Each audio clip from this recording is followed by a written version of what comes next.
14 जनवरी 1761, एक सुबह जिसमें सूरज की रोशनी से ज़्यादा तलवारों की चमक थी। एक मैदान पानीपत जहां भारत का इतिहास बदलने वाला था। एक तरफ मराठा साम्राज्य की वीर सैनिक जिनके सपने थे संपूर्ण भारत, और दूसरी तरफ अहमद शाह अब्दाली, अफगान शासक जिसका इरादा था हिंदुस्तान को घुटने पर लाना। दोस्तों, ये सिर्फ एक बैटल नहीं थी, ये थी भारत की तकदीर लिखने वाली लड़ाई। आइए जानते हैं पानीपत की कहानी। दोस्तों, पानीपत की पहली लड़ाई में बाबर ने इब्राहिम लोदी को हराकर मुगल शासन भारत में स्थापित किया था, और 1556 में जब पानीपत की दूसरी लड़ाई हुई तो अकबर ने हेमू को हराकर डूबती हुई मुगल सल्तनत की नाव को वापस पानी पर तैराया था। 1761 में हुई थी पानीपत की तीसरी लड़ाई। कहा जाता है कि अगर मराठा यह हार नहीं हारते तो हिंदुस्तान पर कभी किसी विदेशी ताकत का आक्रमण या कब्जा नहीं होता। 18वीं सेंचुरी में मराठों की ताकत अपनी पीक पर थी, और 1707 में औरंगजेब के बाद मुगल ताकत कमजोर होती जा रही थी। ऐसे में मराठों ने देश के साउथ से लेकर नॉर्थ तक में कई हिस्से जीत लिए थे। साउथ में पेशवा बालाजी राव और उनके नेता कर्नाटक के कई गांव जीत चुके थे, और वहीं नॉर्थ में भी उन्होंने दिल्ली और पंजाब को जीत लिया था। इस वक्त मुगल बादशाह आलमगीर II भले ही हिंदुस्तान के राजा थे, लेकिन वो मराठा की एक कठपुतली बन गए थे। नॉर्थ की मुहिम को पेशवा रघुनाथ राव लीड कर रहे थे, और 1759 में रघुनाथ राव ने बालाजी राव को एक चिट्ठी लिखी। उस चिट्ठी में साफ साफ लिखा था कि मराठों ने लाहौर, मुल्तान और कश्मीर तक को जीत लिया है, और अब कंधार जीतना बाकी रह गया है। इस चिट्ठी से बालाजी राव काफी खुश हो गए, और उन्होंने यहाँ पर पहली गलती करी।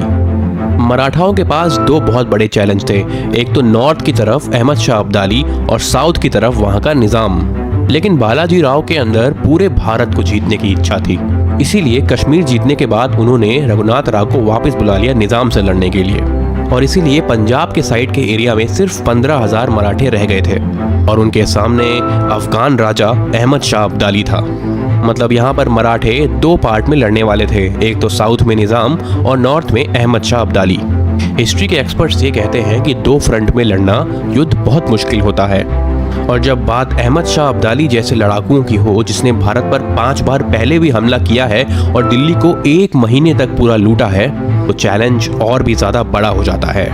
रघुनाथ राव के जाते ही अफगानों को मराठों के ऊपर चढ़ाई करने का एक बहुत आसान मौका मिल गया, और अब्दाली के लिए ये गोल्डन चांस था जिसे वो बिल्कुल भी गंवाना नहीं चाहता था, और उसने पंजाब के रास्ते मराठों पर अटैक करना शुरू कर दिया। रोहिलखंड के नवाब नजीब उद दौला को उसने अपने साथ मिला लिया, यहाँ तक कि अवध के नवाब शुजा उद दौला को, जिन्हें मराठों ने ही दिल्ली का गवर्नर बनाया था, उन्हें भी इस्लामिक भाईचारा बता के अपने साथ मिला लिया। शुजा उद दौला के पास 50,000 की घुड़सवार सेना थी, और ज़रूरत के वक्त वो मराठों के साथ नहीं उनके खिलाफ खड़े हो गए थे। ये एक बहुत बड़ा धोखा था, और इसी तरह अब्दाली अपनी 80,000 की सेना लेकर आगे बढ़ा। खबर मिलते ही बालाजी राव ने पूना के पेशवा सदाशिव राव को अब्दाली से लड़ने का आदेश दिया, और सदाशिव राव रिश्ते में उनके भाई लगते थे, और साल 1760 में उदगिर में सदाशिव राव ने निजाम को हराया हुआ था, तो इसीलिए पेशवा को लगा वो अब्दाली को हराने में भी बिल्कुल समर्थ होंगे, और यही थी उनकी दूसरी बड़ी गलती। जब सदाशिव राव ने पंजाब के लिए आगमन किया तो उन्होंने अपने साथ महिलाओं और बच्चों को भी ले लिया।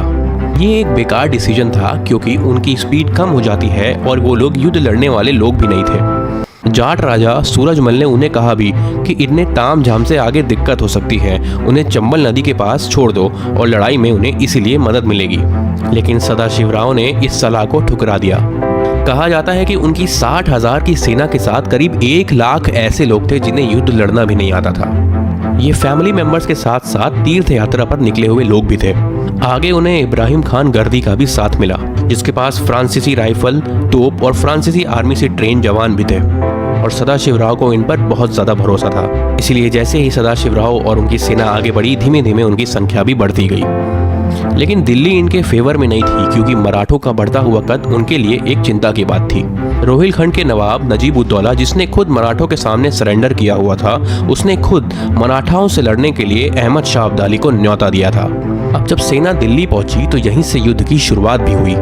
यहाँ बहुत ही रोमांचक चीज हुई। अब्दाली की सेना यमुना के उस पार थी और सदाशिव राव की सेना यमुना के इस पार।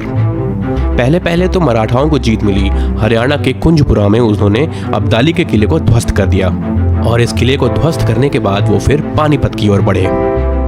इस कुंजपुरा की हार ने अब्दाली को गुस्से से भर दिया और उसने अपनी सेना लेकर बागपत के रास्ते थे यमुना को पार कर लिया और मलका के पास उसकी सेना ने डेरा डाल लिया। अब मराठों को ये लगा था कि वो आगे बढ़ेंगे और सिखों से मदद लेंगे, लेकिन उनका ये आइडिया काम नहीं किया और फेल हो गया, क्योंकि उस दर अफगानिस्तान से अब्दाली की सेना आ पहुंची थी।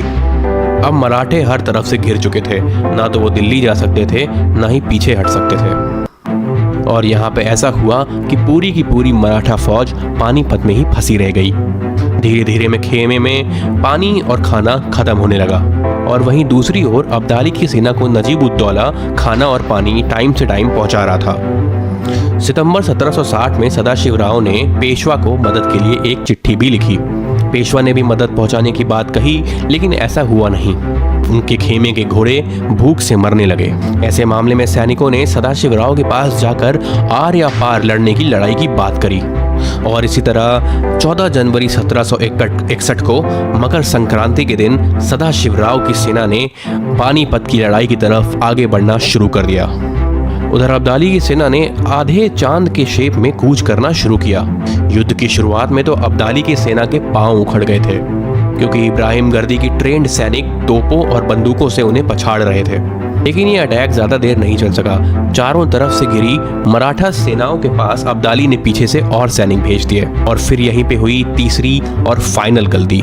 इसमें विश्वासराव मारे गए और विश्वासराव को मरता हुआ देख सदाशिवराव बेहद भावुक हो गए। उन्होंने अपना हाथी छोड़ दिया और अपने घोड़े पर सवार होकर अपने बेटे के पास पहुंच गए।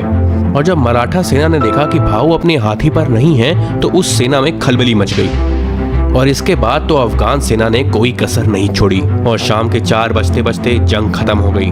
कहा जाता है कि इस जंग में 1 लाख लोग मारे गए थे और इस जंग के बाद अब्दाली वापस अफगानिस्तान की तरफ भी लौट गया।